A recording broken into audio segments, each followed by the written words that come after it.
to wait, but, you could have gone to the takeover if you wanted to join us live. Welcome into the Toyota Lounge, powered by your Front Range Toyota dealerships. It's a winner's lounge as the Avs defeat the Minnesota Wild 5-2 to make it a two-game, it's not really a streak. They've won 2 games in a row. Biggie Rudo coming to you live from the DNVR bar. First of all, fun atmosphere. Always good to get to a game. I'm usually the nerd sitting on my computer watching games. We actually get to go to one. We actually get to experience it, feel it. Honestly, is this the exact game the Avs needed? I think so. I mean, for me, that's dominance. You know what I mean? Like, it was. I mean, they were certainly the second and third periods. They were by far dominant. the better team overall. Forget about the score. They were the better team. They should have been the better team. The Wild is beat up a little bit. They are. Let's call it what they are. I mean, it's missing a couple big pieces there, and then they played last night. Boo-hoo. The Avs have been missing a couple big pieces all season. That's my point. You know what I mean? Tonight, they should have been the dominant team, and they were. Correct. Well rested. So I was expecting that. I'm glad we saw it. They started sideways a little bit, didn't let them affect them. Kept pressing. We'll talk about it. The depth came, but I mean, it was, for me, it's what the Avs needed. I think it's starting to be, the swag is coming back. The pieces that, not pieces, but the parts that weren't really flying all of a sudden are starting to fly. So let's have this conversation right off the bat. Let's do it. Val Nichushkin enters the lineup. The Avs are 2-0. I think a little bit too much gets made of that ridiculous record that the Avs have when Val is in the lineup, but you cannot deny Val goes in the lineup and things just work better. I mean, I think it's a fact. You know what I mean? Like, he is. Bednar talked about him last game. He's a game changer. He is. You can't deny it. He's a unicorn. He's different. He's got size. He hunts. He's a hunter. He can score. He can shoot. I mean, that shot tonight, great. I mean, like I said, seeing him, I'm watching him shoot this morning. I'm like, man, he's throwing darts out there. You know what I mean? So he's a difference maker. I'm not saying it's not a good shot. It is, but where does that shot come from? I am right there in the front. I know. Center of the ice, front of the net. It's not complicated. It's not. And that's why he's a big piece.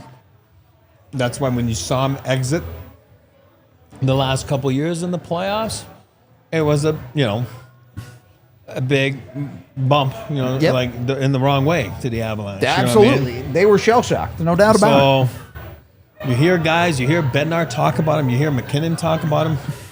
Nate's just yesterday saying he's excited to see, he's never played with Val and not on the same line, but I mean, with the team, that was his first game last game. He's different. He's different, and he makes a difference. He does. And we've talked about this before, but it's the turtles all the way down theory, right? Val Nichushkin plays on your second line, so you're not struggling with a guy like Parson that's maybe getting overplayed there. You don't have to bump Colton up to that line. Right. He's down on the third line playing where he should be, and we'll get to Colton tonight. Don't you worry about that. It does feel like everything is a lot more in proper order in the Avs lineup, and I don't think these two things are directly related. There are other factors there, but you put Nichushkin back in your lineup, and in the last 2 games, your depth has, like your proper depth, your true third and fourth line has 4 goals in the last 2 games, 3 tonight and 1 the other night. There you go. It just pushes people down the right spots. And we lived it at the start of the year. Guys were in the wrong spot. Logan was playing first line or whatever it was. It's crazy. We love Logan. Yeah. We love him. I mean, that's not the point. He'd be the first guy to tell you. You know what I mean? And I think we created maybe a little bit of false thing with Ross Colton there, playing shotgun in the penthouse, you know what I mean? For all of a sudden, a ridiculous amount of goals, right? What, 10 and 12 or whatever it was? He had the best stretch of career in this season, and he just went through the worst stretch of his career in this season, and hopefully he's out of it now. And that's why, it's important to have guys slotted in the right places, slotted in the right boxes that are your lineup. And if you have the guys slotted wrong, don't work. It's like youth hockey. Yeah. Youth hockey when they're you're slotted in the wrong division. Oh no, we're a AAA team, but you're really a single A team. You just get kicked in every night. Work. Yeah. You know what I mean? Like you got to be slotted at the right place, and I think the Avalanche are starting to do that. We'll see what they do this week. If they could add, we'll see. And then maybe guys are even slotted even more right. Who knows? We'll see what happens. I don't think the odds are done on the market. I'll put it to you that way. Yeah. For sure. Really a lot of positives tonight. For as down bad as I was 2 games ago, this game is like the polar opposite, right? Yeah. This is the game where it all comes back together. And unfortunately, some of this season has been the roller coaster for the Avs. Yeah. I'm not telling you everything is fixed because of the game the Avs have had. I'm not telling you the Avs are a perfect team. But what I am telling you is, and I don't mean this to pump my own tires here, but Sure. I was right. The downtrend of the Avs depth that we've had was unsustainable. It could not continue forever, and tonight is proof of that. Is there some sort of PDO for that? Like whatever you would call that, like a PDO? PDO, yeah. And No, I mean not PDO, but like compared to a bad PDO. Since January 1, Ross's PDO was 930, which is absurdly low. That's my point. Like, so it's like it's not sustainable one way or the other. He wasn't going to sustain that stretch that he had at the start of the year, and he wasn't going to sustain that. It was a happy medium. He's got 4 points in 2 games now, so that's good. We'll take it. Yep. And we saw the other day when he was pumped about that one. It's amazing what he does. Monkey off the back, it buddy. Does, yep. guys. Yep. It does. Yep. It's mental. Like, it's crazy. It's a stupid assist, but it doesn't matter. Not normal that it doesn't hit your foot once in 15 games. Like, come on.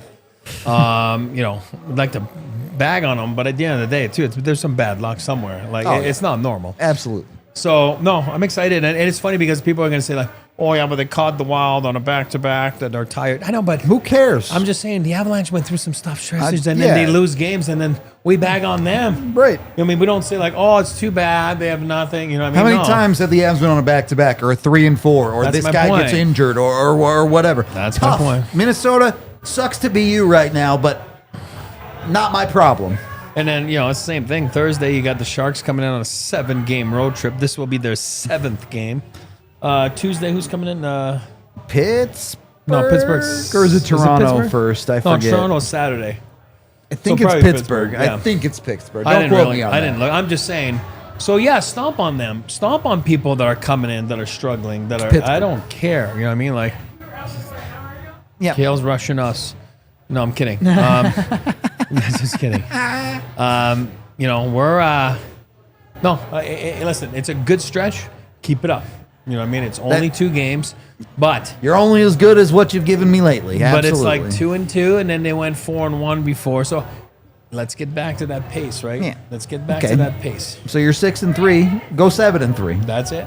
Which is 700 hockey. I do want to talk about this first period again. Not trying to be negative. I have very, very positive feelings about this game as a whole. That first period, how do you look at it? Is it credit for the Avs to persevere against the push that Minnesota had in the first period through the entire game? Or do you want the Avs to tighten some things up in that first period? A little bit of both. Sure. I mean, bad turnover on the first one. It happens. It was tough. It was tough. It's bad. Game of mistakes. It happened. They capitalized on it. They score. It's a gift. And when you play on a back-to-back Segababa, you don't want to give anything free to the other team. They did. That's Absolutely. a freebie. That's a pizza. That's a freebie. That's like silver platter. We all make mistakes. I'm not bagging on Sammy or anybody. I'm not.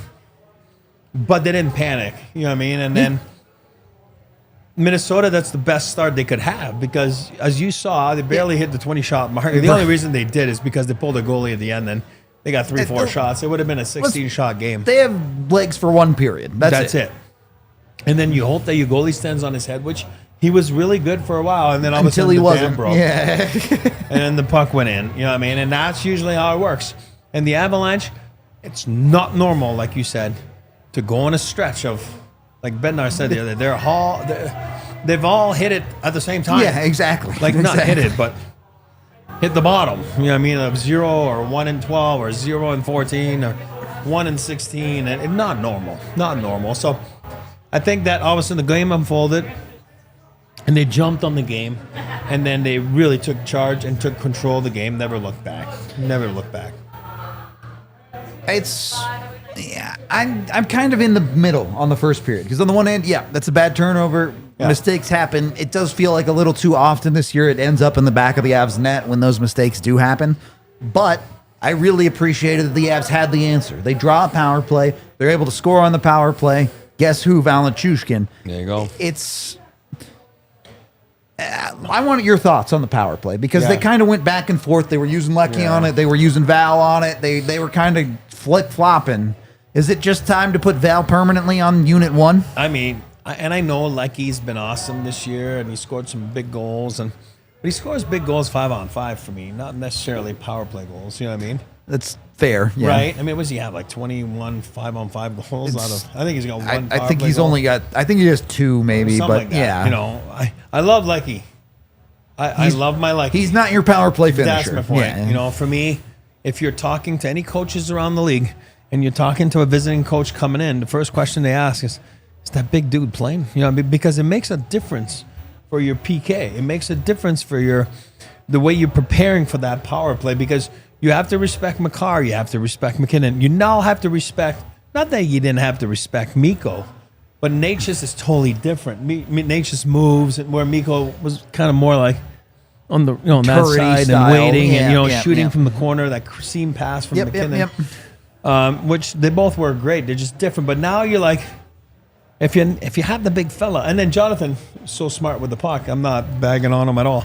We'll talk about him too. That's right. Yeah. No, but Val, it's like, it's the size, it's the net front, it's the tipping ability, it's the shooting like you saw tonight, it's the screening ability, it's the hunting ability.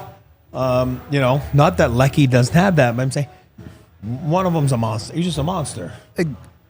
Again, he just is. I'm not talking down Lecky. I love Lecky. No, that's what I'm saying. If you're asking which one is more skilled, it's Val Nichushkin. That's my point. Fact. And then that shot today, oh my God, it was a laser. Like, it's beautiful. Yep.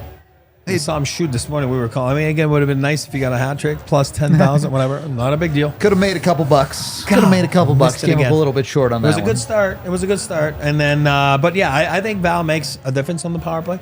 They go, 2 for 3 tonight anyway? I think one of them was... The Avs? Didn't they go 2 for 3? No, I think it was 1 for 3. 1 for 3? I think... Am I missing something? Okay, the empty netter. Oh, is that count as a... Come Yeah, on. yeah, you're right. Yeah, that's on why. real power plays, they only scored. Yeah, they're like 1, yeah. But it's fine. Lecky was on... Val was on it. Then Lecky was on the night, which is fine. I mean, it's hard to just push away a guy. I mean, you know look, statistically, that does count as 2 for 3. You're right, but... That's what I thought I read, but then I didn't remember the second Technically one. correct, but come on. I didn't remember the second one. Yeah. And here's the thing. I think that first period is frustrating, but I don't think the Avs played that poorly. No. You end up with, you get punished for taking a penalty late in the first. Minnesota was able to get that goal. And I don't know. I really don't have a whole lot of problems with that goal. Teams score on the power play sometimes. It happens. Screen, Faber's a good player. He gets tipped. It's a nice tip. Whatever. Vinny, right? Enestrosa? Yeah, it was Vinny. Yeah. It's a tough tip. It's frustrating that goal happens in the same period that a bad turnover ends up in the back of your net, exactly. right? It's the culmination of the mistakes ending up in the back of your net in that period that's punishing for the Avs. Where on the flip side, the Avs do get that big power play goal, but they're unable to capitalize on their power play at the end of the period. They're unable to win the battle on the scoreboard at 5-on-5. And I don't care. My ultimate conversation now, sitting in this chair after the game, I don't care. No. It was not a great period. The Avs came out in the second and erased any doubts about this game. They came out and were the better team by so much in that second period that the first period was almost irrelevant. You know what I compare it to sometimes? There's a way that, okay, we're going to approach this game tonight. Remember Mike Keenum one, like, get at it right off the bat, you know? And I'm sure that's what they talked about the whole game, the whole day, coaching staff and, you know, hey, let's get at them. They're tired, you know. But then sometimes they'll there's two teams and the game doesn't unfold that way. Yeah. And it's like a horse race sometimes. You It's have to like, play the game you're you in, have buddy. to, Yeah. like, and then you say, okay, this is the game we're in right now.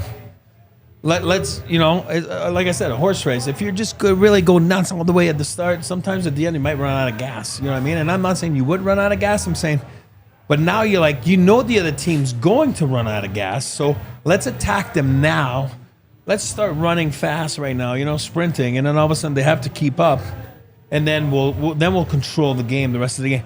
They started sprinting fast in the second period, and then the Wild just couldn't keep up. They buried him. And They then buried they him. just kind of buried him. They won the race right there. I want to talk more about this. We do got to pay some bills before we do that, as we are brought to you by Lucy Nicotine. You got to go in. Look, sometimes you play a good hockey game.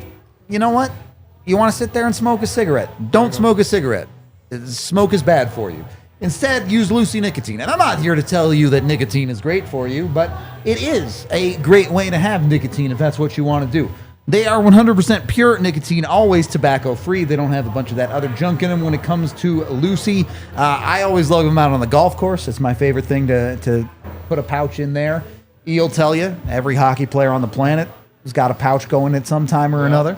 So jump in with them. You can go to lucy.co/DNVR, use our promo code DNVR, and get 20% off your first order. Lucy has a 30-day refund policy as well if you change your mind, so no pressure there. Again, that's Lucy CO, and use that DNVR code to get 20% off.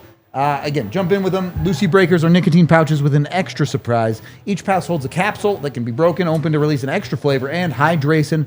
You can set yourself up with a subscription, too, if you like them. You can get them delivered straight to your front door on the regular. Jump in. Here comes the fine print, though. Lucy products are only for adults of legal age. I can talk, I promise. And every order is age verified. Of course, this product contains nicotine, and nicotine is an addictive chemical. So be an adult, be smart, do all that good stuff. And then make sure you're also getting yourself in with a pair of sunglasses. If you're being smart, protect your eyeballs with Shady Rays. You can go over to shadyrays.com today and use code DNVR to get 35% off any pair of polarized sunglasses. Of course, they have a great policy on everything, to be honest. Their sunglasses are amazing. Hundreds of different varieties. You can even get ski, snowboard goggles. You can even get corrective lenses. Shady Rays has you covered if you can't see. So jump in with them. You can go get a pair that fits the color of your favorite team, whether that's the Avs or the Nuggets or the Broncos. I don't know many people that have a favorite team that has the Rockies, to be honest with you, but they got that too, if you want to, with Shady Rays. The coolest part is the first 30 days. If you don't like them, you lose them, you break them, Shady Rays will replace your pair of sunglasses entirely for free.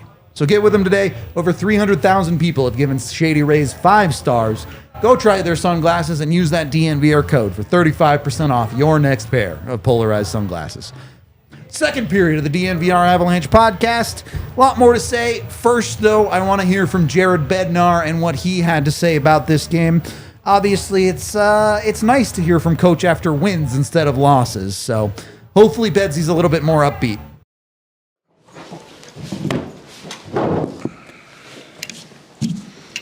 Friday night, light crowd. There's a rush to get out of here. Happy birthday. Thank you guys. Yeah. Was that the first game in a while that you guys have won without the big guys really controlling everything? I don't know. I just focus game at a time, to be honest with you. But it was really nice to see, we're getting some contributions throughout our lineup here.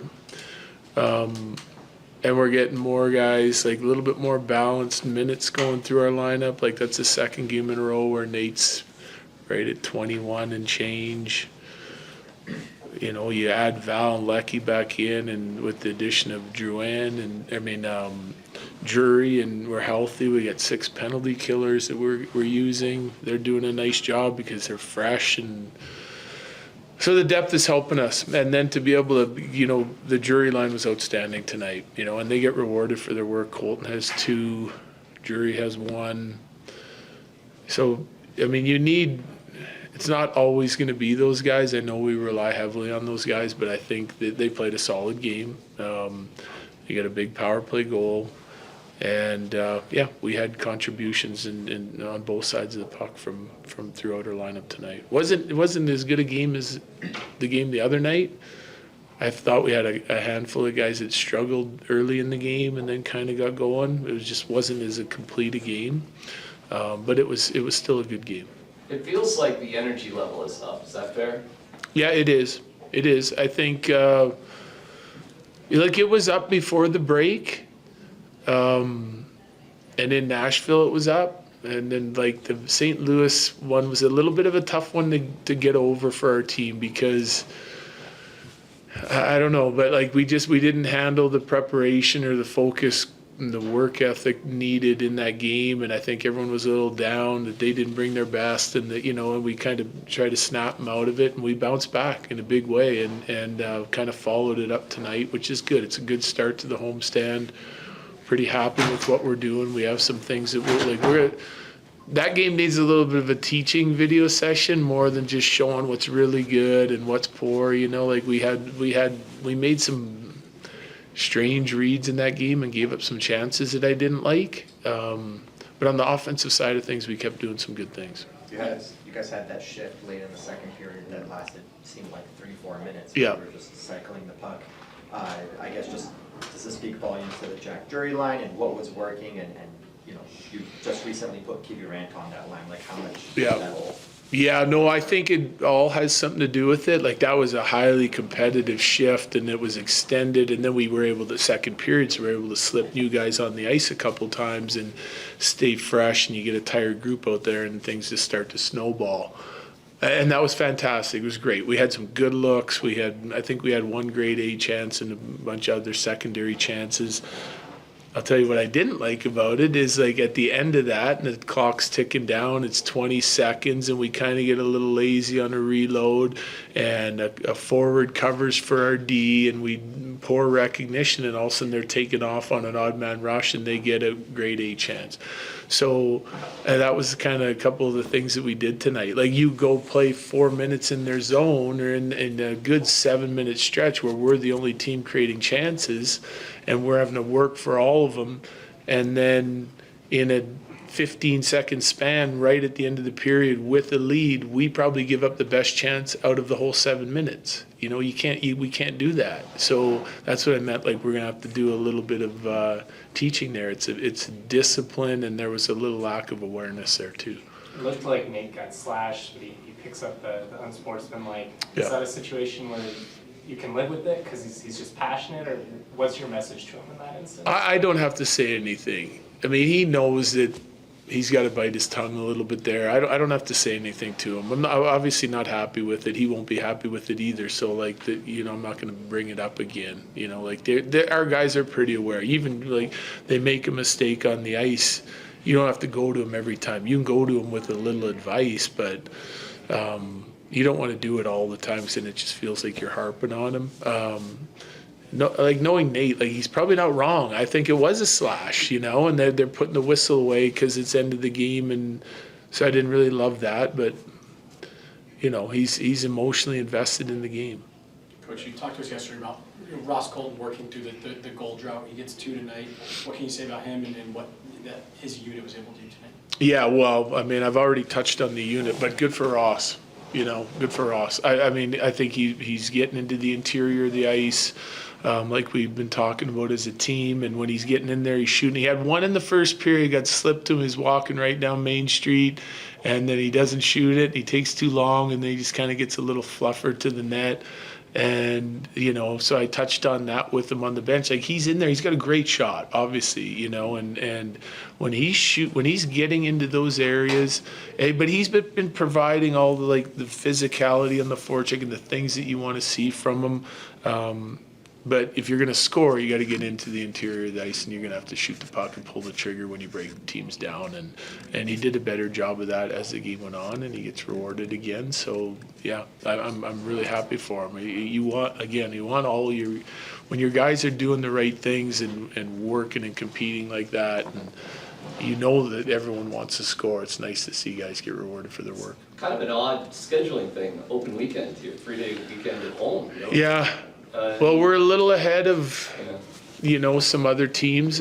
So, I got to think by the end of next week we'll probably see all the teams catch us in games played, and because we get really busy again in March, and they're gonna have to make that game or two up at some point. So, but it's good. Like, we're still got some guys recovering from the Four Nations. They'll get a day tomorrow, and some guys may even get the next day, and we'll get one really good day of practice in before we get set and ready to go for the next home game. Your last ones, please, go ahead. The other day, you were talking about Shillington having a skill set that could really help you guys. He's had an elevated role these last 2 games, and then that second period, he has those 2 assists. Is that kind of what you guys envisioned? Yes. So I'm going to be as honest as I possibly can with Shilly. He's a little bit high event, right? Like, he has a turnover on the first goal against. He has a random pinch with no F3 in the first period that gives up the odd man rush. So 2 of the best chances of the period, he gives them up.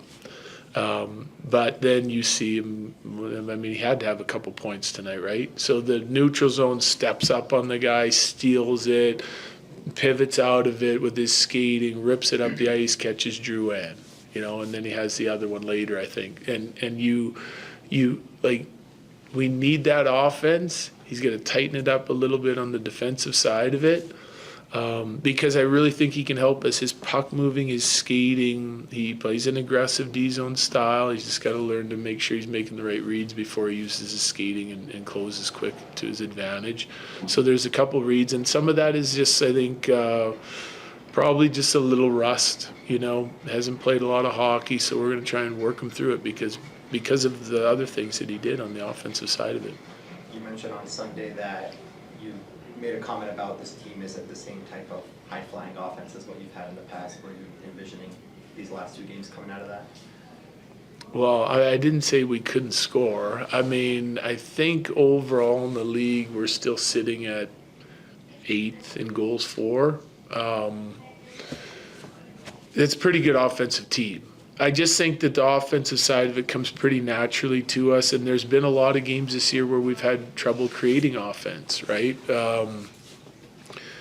So that means you have to be better in other areas, And we've been talking as a team for the 9 years I hear, like, you want it to be rock solid. You want to be known for your, great defending, and you still want to be dangerous. And so we've been trying to improve our defending for years, but we've played, I would say the bulk of our wins this season, like, we've been really good defensively. Like, we're improving, our goaltenders are helping there. I'm not seeing anything that's skewed that says, but we're going to keep trying to improve on the defending side of it, clean up some of the mistakes that we made tonight. We were really good the other night.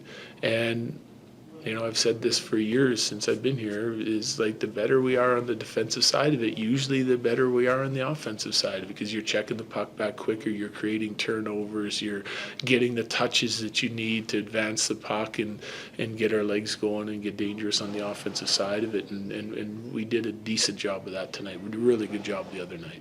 Thanks, Jared. Yeah, thanks. Look at Bedsy getting into the weeds. You're really breaking it down for the room there. I love it. I love to see that from Bedsy. And I think it's important to talk about things like that as a hockey team, right? Because let's face it, the Avs did a lot of the little things right tonight. We've talked about it so much on the podcast. Hockey's not that complicated of a sport. When you do the right things, when you do the little things. He talked about Shillington. We'll talk about his positives later, but you don't pinch when your F3's not covering for you. I know everyone thinks of NHL systems as like this mercurial thing that people don't. They're really not that complicated. A lot of it is common sense hockey.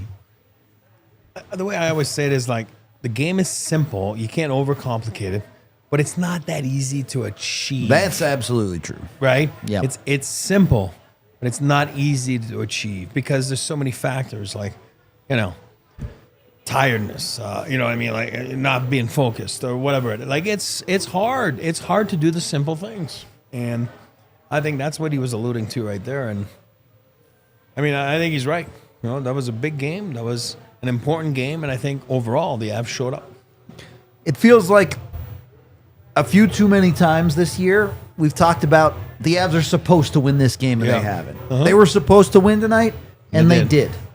So give credit where credit is due on that front. for the Avs.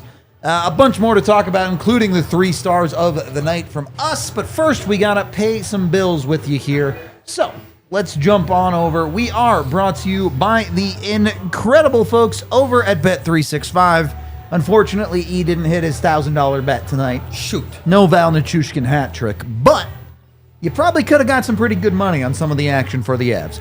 All I'm saying is I called a Ross Colton goal and I called a 5-2 finish.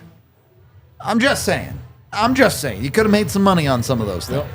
Yep. Do it with Bet365. When you sign up with Bet365 and the DNVR 365 code, you'll get $100 in bonus bets when you bet $5 on anything, win or lose.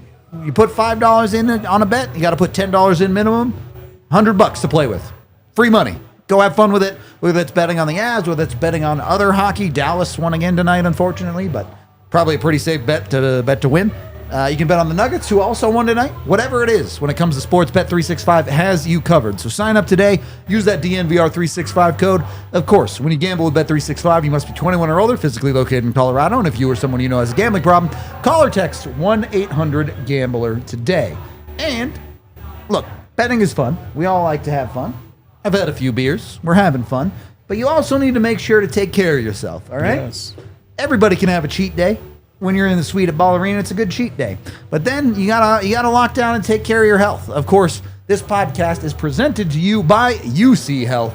Make sure you're taking care of yourself. It's a big deal. Talked to multiple people at the takeover today. I talked to one guy who lost 170 pounds. Yep. It was a diabetic, needed to start taking care of himself. He did. Good. UC Health can help you do that. So make sure you're jumping in with them. Make sure, not just physical health too. It's mental health, sleep health, whatever it might be. UC Health has your back. They want you to be living like there is a tomorrow. So get with UC Health today. You can head on over to uchealth.org for more info. UC Health, live extraordinary. Third period of the DNVR Avalanche podcast. Let's get into our 3 stars of the game. Kicking things off with star number 3, and I'll be honest with you up front. I went full depth tonight. Obviously, Val Nichushkin scores a big goal. Jonathan Drouin scores a big goal. There are a lot of big plays there. But this was some catharsis tonight. The Avs' depth on both forward and D broke out and got the job done, including Jack Drury as our 3rd star. The Spinorama backhand goal puts it in the net, what ends up being the game-winning goal for the Avs tonight. And it's not even so much the goal that I'm hyped about. Obviously, it's great that he scored. But being in person, watching the Avs play a style of hockey where 4th line maybe a little bit less so tonight, but your top 3 lines, all of them, pressure. Right. They made the Wild's life hard tonight. And it was the timing of the goal, right? Mm-hmm. It just like boom, boom, boom. You know what I mean? And then your power play, which is your big gun score goal. Then it's Drouin scores the 2nd goal. You know what I mean? And then it's him, that line that scores the goal. And I love the fact that, and this is being like soft or whatever, but I love the fact that, how cool is that? He's wearing number 18. He scores a game-winning goal like his uncle wearing number 18 in the same building. Pretty cool. I think that's cool. You know what I mean? I think it's awesome. His uncle scored. Not his dad. I mean, Teddy was a good player, but never played for the Avalanche. But his uncle scored so many game winners here, and I think it's cool. You know what I mean? That all of a sudden you can say like, just like my uncle, I scored a game winner at Ball Arena. You know, obviously Pepsi Center back then. We're number 18 for the Avalanche, so it's cool. Listen, he's doing his job. He's got 3 goals since he's been here. Yep. I mean, what more can you? I think Jamie put it in chat. I don't know who it was that put it in chat. Won like 70% of his faceoffs in the Devils game. Yeah, I mean, he's the Avs faceoff guy now. He's doing his job, and he seems like a nice kid. He seems like he's happy to be here. I think he seems to be comfortable here. He's got a bigger role now here than he had in Carolina. So everything's falling into place for him. Sometimes people say, "Oh, it's the throw in on a trade." Like, I don't look at him as a throw in. I look at him as a necessity that they needed to have. You know, with the face-offs and everything. It was just, it's not a throw in. Oh, make no mistake. This was a guy the Avs targeted out of Carolina. Exactly. He wasn't the main part of the deal, but he was the guy they wanted. Yeah. So that's for me. I'm excited about that, and good on him. And you're right tonight, depth-wise, like, that's how you win. Your stars will do it a lot of nights for you, but you need your depth to do it sometimes too. That's just the reality of being in the NHL. And our second star is our depth defense. And look, no one's going to tell you this guy plays a perfect game. I know since the break, you thought he played a couple of rough games. Yeah. Guess what? When you play a couple of rough games, bounce back. Has a 2-point night tonight. And look, let's be honest. I can't tell a difference between those two pictures. Can you? No, I can't see. That is the same shirtless human, as far as I can tell. They're the same picture. Can we see it bigger? One is Oliver Shillington with the hat on, and one is me, shirtless. That's not what I'm seeing right now. Yeah, that's the second panel. Don't worry about it, buddy. Oh, yeah, there you go.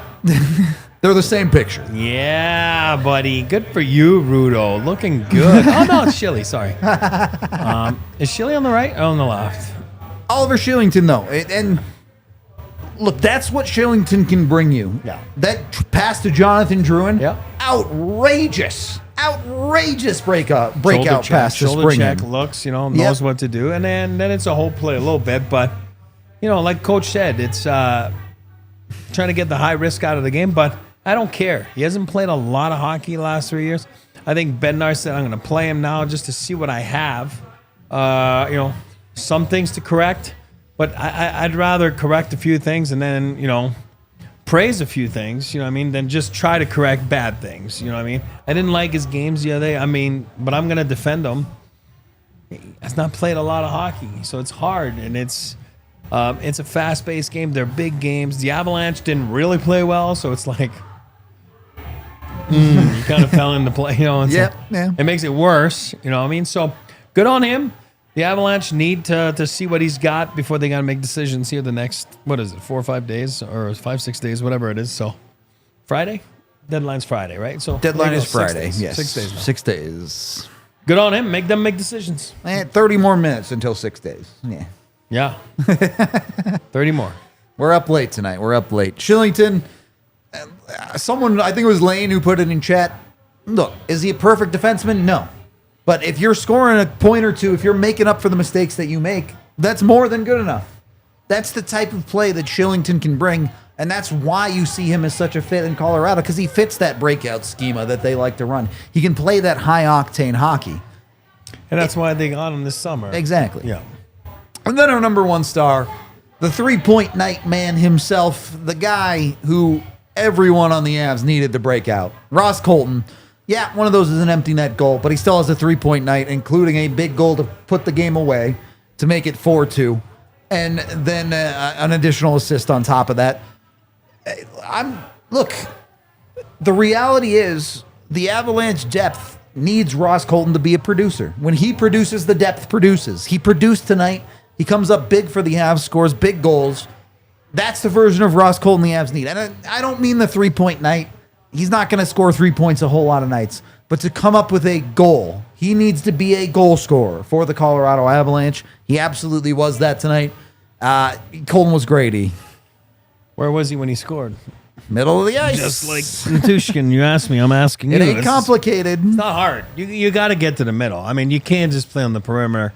I'm not saying he was. I'm saying that you hit that kind of a slump, and it gets to you mentally, and then it makes you shift a little bit and go away from really the basics of the game or the things needed to go and get simple production.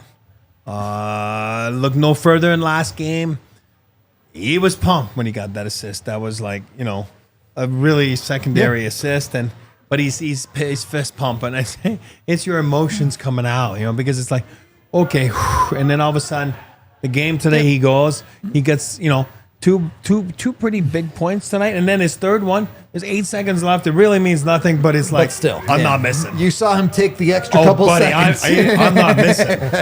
I've missed on a lot in the last 15 games. I'm going to pad one more here tonight. And then now, here's my 3-point night. Then he's like, starting to feel better. He's got 4 points in 2 games. He's like, okay, I feel so much. He's going to sleep well tonight. It's truly incredible what taking that 30-pound monkey off your back does for a guy. Like, it does, and it just sends you in the right direction. You know what I mean? And that's what it did last game when he got that secondary assist. And then all of a sudden tonight, he's like, okay, I'm going to get there. He gets to the front of the net. He buries it. gotta remember at that time, Gustafsson was starting to get hot. He was like, you know what I mean? And then that was a big goal too. You know, it was like, okay, big one. Now everybody's getting involved, and let's be honest, that's the goal the Avs haven't gotten enough today. That's right. They have plenty of 1-goal leads this year. They've struggled to get that second goal to make it a 2-goal lead. That's what Ross Colton gave them in this game. That's what he did. Colton also talked in the locker room post-game, so let's hear what our number 1 star had to say.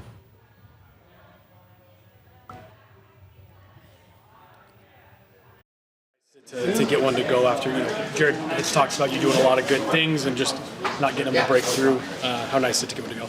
Yeah, feels good. I feel like it was a line we were doing a lot of good things right, especially these last couple of games and prior to that. So it's a tough league to score in. So there's going to be ups, there's going to be downs. It's for me trying to stay positive, doing the extra work on and off the ice. That's kind of the mindset I have. So it was nice to kind of get rewarded.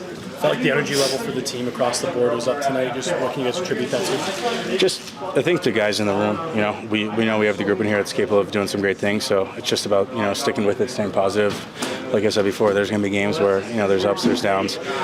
Just going back to that St. Louis game, it's obviously not the way we want to play. So watched some video, took the slap on the wrist, and I think that kind of motivated us to say, hey, we're coming home here. We got a nice home stand. Let's take advantage of it. We talked about that, not hoping that wasn't going to be a one-off from the last game, and you guys kind of brought that momentum into this game. Coach said you were just feeling it. How do you just kind of keep that momentum going? Yeah, like you said, just kind of keep it rolling.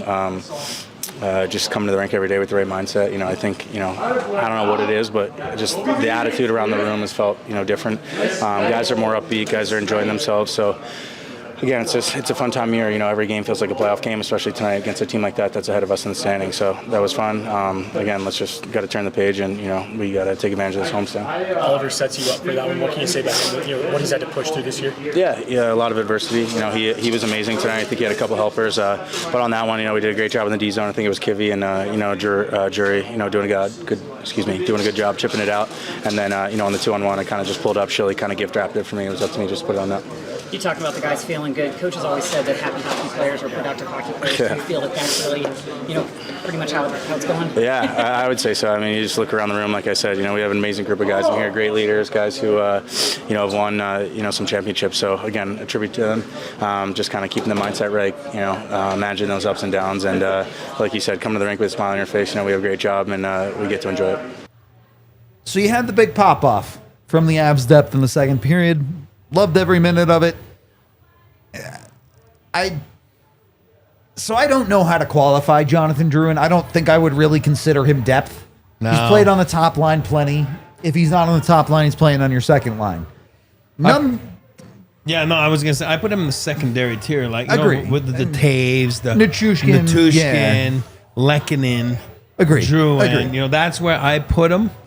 He's not a superstar, but he's not a bottom six. You know what I mean? He's an excellent, could be a star player in this league. You know what I mean? That's the projection, the trajectory he was taking. He never took it, but to a certain point, he might begin there. You know what I mean? So certainly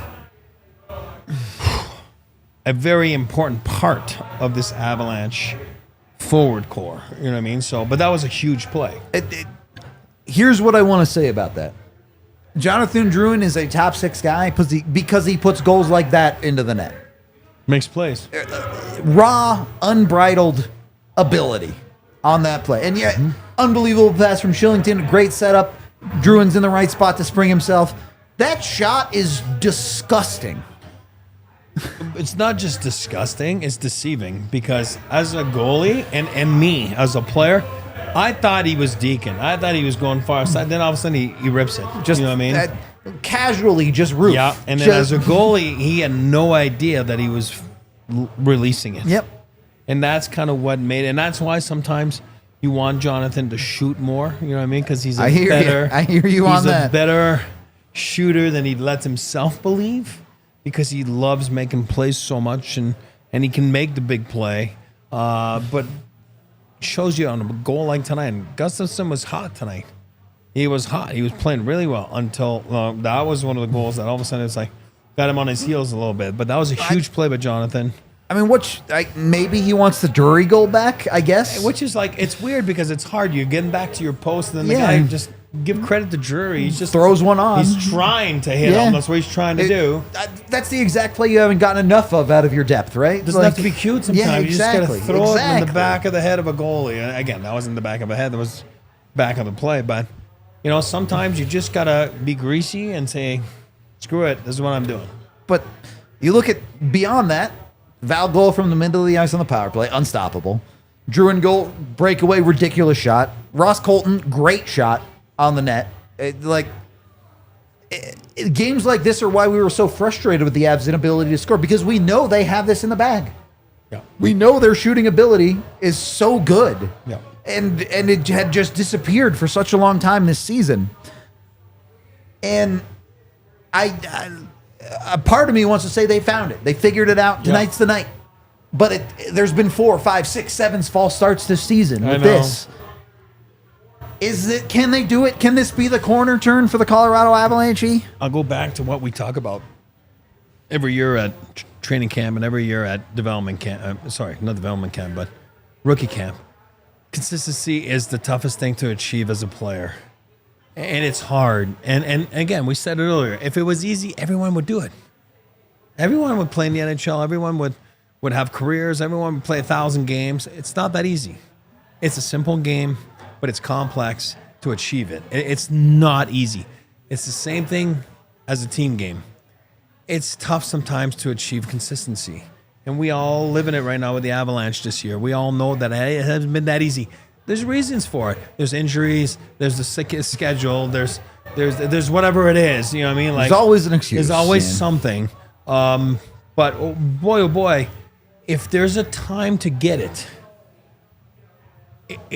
multiple factors are factoring what I'm trying to say right now. Health is pretty much there. Again. There you go. There you go. Health is pretty much there. You have the perfect schedule right now because you just had a break. Forget about the Four Nations guy. You just had a break. You're fresh. You're about to get a couple more days off. Game homestand with some days off in there. So you're getting a few practice times in there. You're getting some meeting times in there. It's all there for you to achieve right now. And it's the perfect timing. And then it's the deadline. Then after the deadline, you'll find a different team. And that's not just the Avalanche. That's everybody. It's off your shoulders. The stress of the deadline is over. I know where I'm at. This is where I'm at. I'm a part of the solution. We're going after this goal, common goal. So the timing for them to achieve consistency is it couldn't be any better right now. You know what I mean? It couldn't, and with all the struggles that they've had too. So it's not like it's just been handed to them. It's been a work in progress, and it's been a struggle. So, and I want to circle back. Yeah. To Ross Colton because he is the first star. He is our UC Health extraordinary player of the game. Look no further than Ross for it being a work in progress. This is a guy who genuinely went through the worst stretch of 15 games he's ever played in the NHL. And to be able to bounce back from that, those are the things that you're unsure about in Colorado. When you're looking at these guys going through those struggles, you're saying, I don't know. I don't know if they can get back to where we need them to be for the Avs to be a legitimate team. And the consistency has to be there. He has to go out and consistently perform for the Colorado Avalanche for the rest of this season. But you can only get to that level if you start. And this felt a little bit like the start for someone like Ross Colton. Yeah, Colton, the rest of the team, the depth, the power play. I just read from Brendan. McNicholas, our good friend there. This is the first time this season that the Avalanche have scored multiple power play goals in back-to-back games.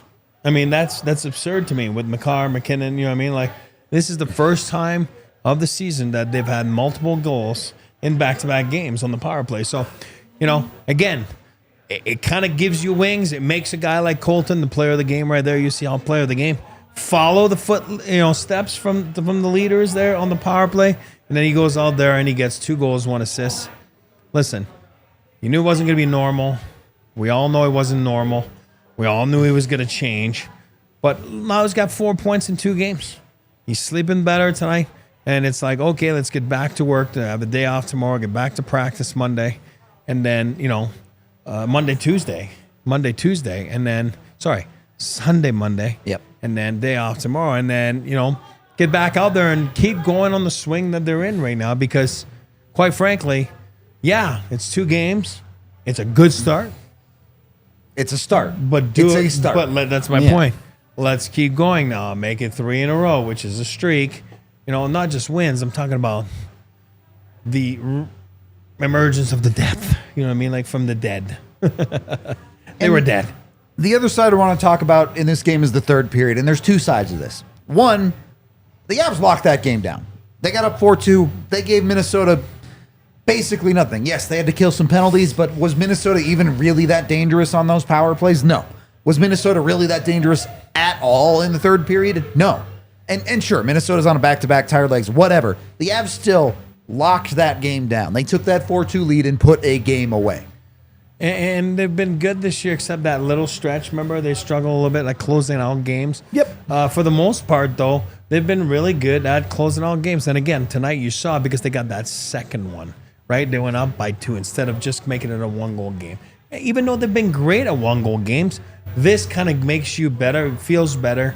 The one thing I want to talk about too is Blackwood. Like in the first period, when they were down 1-0, he made that awesome save on the breakaway. If it doesn't, well, it was a 2-on-1. Well, 2-on-1. He pushed across. That puck goes in, then it's 2-0. Different game. It's a different game. Like you're chasing the game. Yep. You know what I mean? Yep. We're at 1-0. Always kept it within that one margin. We're within one shot, within reach. Yep. 2-0. It's like okay. It's human nature. You start pressing. You start pinching. You start. So yeah, I just wanted to touch up on that, but totally forgot to mention that earlier. The other side of this, and I'm not saying this is a negative necessarily, but this is a game that at the end of the game it reads 5-2 on the scoreboard. Mm-hmm. You played the McCarr-Taves pairing 30 minutes tonight. Can you find a way to cut those minutes down a little bit if you're the Avs? Can you find a way to trust another pairing to hold a lead for you? Or is this a conversation for when does Josh Manson get back? Is this a conversation for what do you go get at the trade deadline? A little bit of both. And also what I'm going to say is it's situational. You have a game plan, you look at it, you have a day off tomorrow, you have 2 days of practice. You're really not playing for 3 days. Play him 35 minutes if you have to. It doesn't matter. You know what I mean? And True. I think that's true. If you had a game Sunday, maybe you think differently. You know what I mean? But with the 3-day break, but when you have a 3-day break, it's like, you know what? Again, I'm sure they'll do the same thing. Day off tomorrow. Maybe they'll even give Taze and McCarr and McKinnon like, don't come back till Tuesday. You know what I mean? And that's what I would do. I'm not. They're smart. I'm not telling them what at to least do. take the weekend off. You can come practice on Monday. That's my point. Then we'll have a full practice Monday, and then we have a game Tuesday. Yeah. You know what I mean? Yeah. So I don't know. I think it's situational. I think that you look at the schedule, it makes you make decisions a little bit more at ease than just kind of push the game. I don't think they don't trust anybody else, but also that the Josh Manson is not there and all that kind of stuff. So we'll see. The only other thing I really wanted to touch on in this game is that shift at the end of the second period. Oh, yeah. It may be the best shift I've ever seen live. And they didn't score on it. Probably the second best shift I've seen from this era of the Colorado Avalanche. Yeah. The only one that I definitively can say was better, I forget, it might have been 2019 or maybe it was 2018 against Detroit. They come back when they're down by 1 in the third period and they genuinely spent 3 straight minutes in the zone and ultimately scored on Detroit and came back and won that game. But to be in the arena for a shift like that was crazy. And I know they didn't score, and I know there was a lot of like broken sticks and things that went their way. Yeah. But something kind of dawned on me during that shift. And it's happened earlier in the year, but it's been a hard year with the ups and downs of the Avalanche. Yeah. Watching hockey is fun, dude. Oh, yeah. I love watching hockey. It's great. Watching shifts like that, even ones that don't result in a goal, and especially in the building, like by the halfway point of that shift, the entire building was standing up. Everyone could feel that something was kind of happening here. It's funny because when you're part of something like that, like you said, it's fun in the building, but it's fun on the ice too. Because you're like, I'm going to make the play because you know why? The guy's on his heels. He's dying right now. His heart rate is at 300. You know what I mean? I'm going to make him think a little bit. And as you know, your brain's dead. You know what I mean? It just is. And then you're going to have a brain fart. You know what I mean? Yeah. But then it's funny because it's the leading scorer of the National Hockey League that blows the play. Rifles it out of his own zone. Yeah. Who would have thought? You know what I mean? Like, you know. But the other guys are like, give it to me. Everybody wants the puck. It's so fun. You know what I mean? Because it makes you like, you know, just want to pounce on it. You know what I mean? So it was a great shift. It was fun. But you're right. Hockey's fun. It's fun live. And when you have little things like that, little shifts like that, it shows you what momentum can do to a team. And I thought it was awesome. And you're right. That was a great shift to watch live. Yep. It's fun to remember that. Chat, you got us over 100 likes. Thank you very much. We got our winner's shots here. Appreciate y'all. The takeover was a blast. If you have the means, try to get out to our next one. But we also appreciate y'all in chat tuning in. I know this is a super late one, so thank you. Yeah.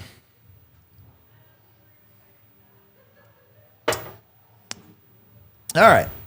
We're winding down the show here. Avs get 2 in a row. They've got Pittsburgh coming up next. They've got the 3 days off here.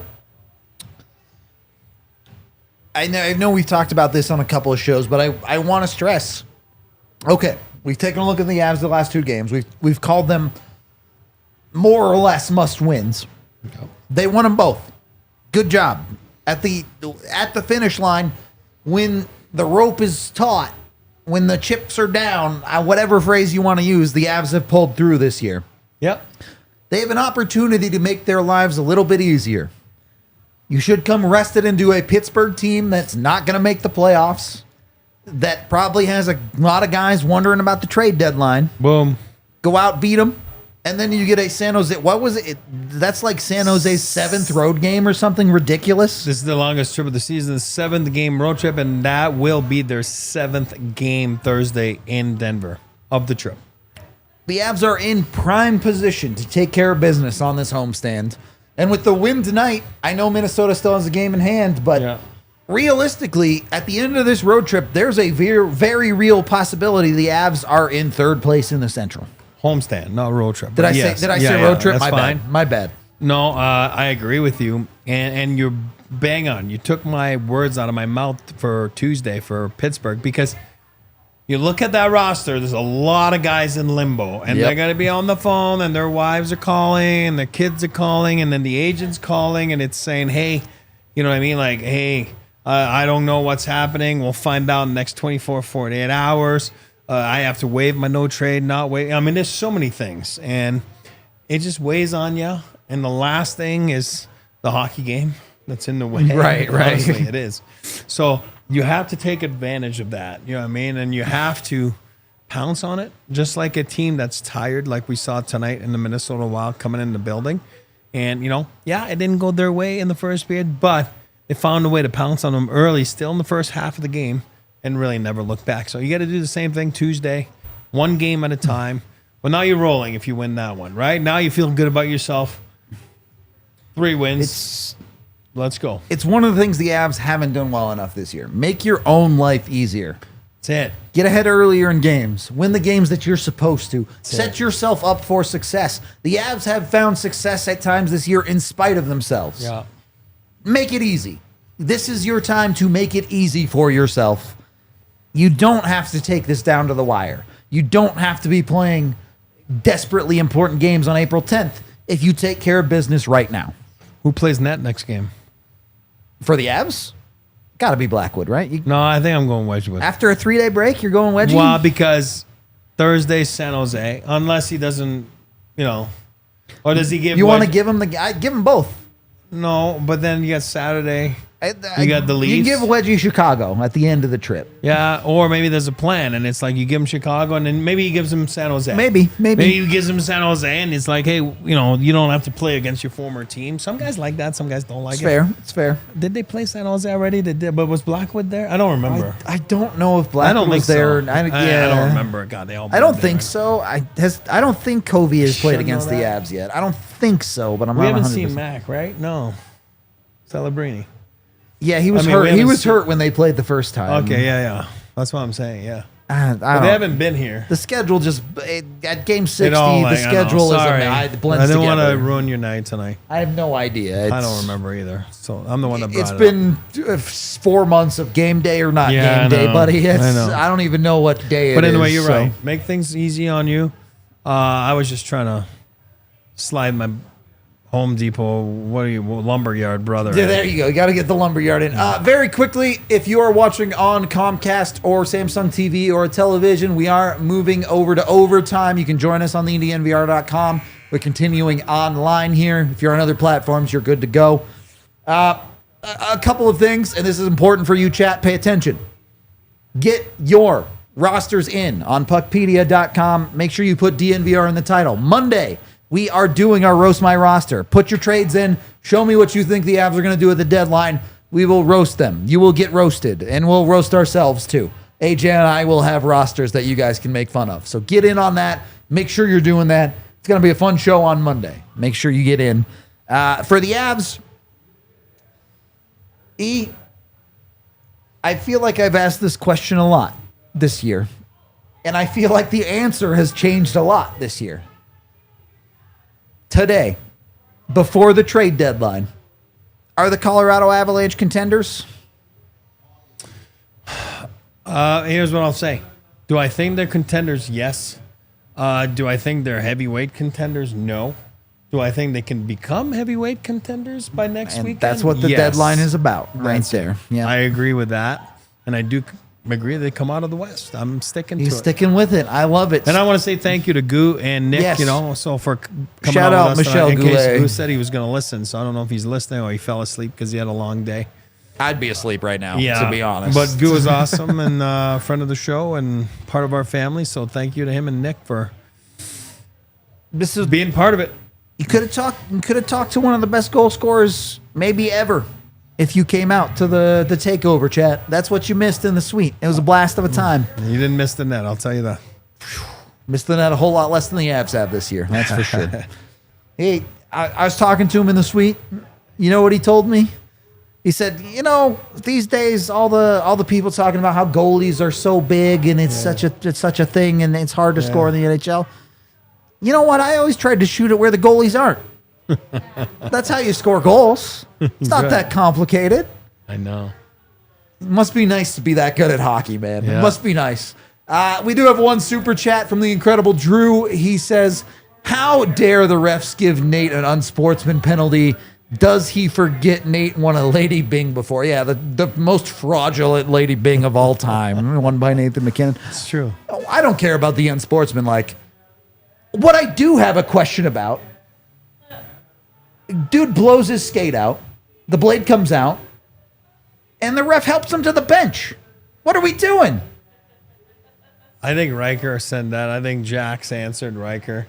He said common sense must prevail. You know what I mean? You're trying to stay neutral, but on the other hand, it's like you can lay down and then it's treated like it's an injured player. So Yeah. as soon as you get possession, then And- the whistle's blown. And that's, if he's injured, I get it. Yeah. I do not want a player to get hurt. If his skate blade flies out, let him get to the bench himself. Sucks to suck, bro. I know that's what he was saying. You're trying to stay neutral, but doesn't always work out that way.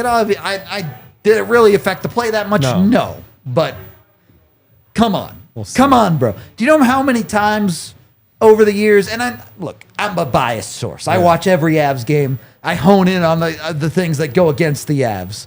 Yeah. But come on, let that guy get to the bench himself. I know. Figure it out. I watched Eric Johnson go to the bench by himself with a broken leg.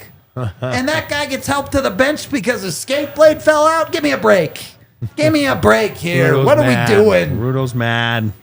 I'm salty. I'm a little bit salty about it.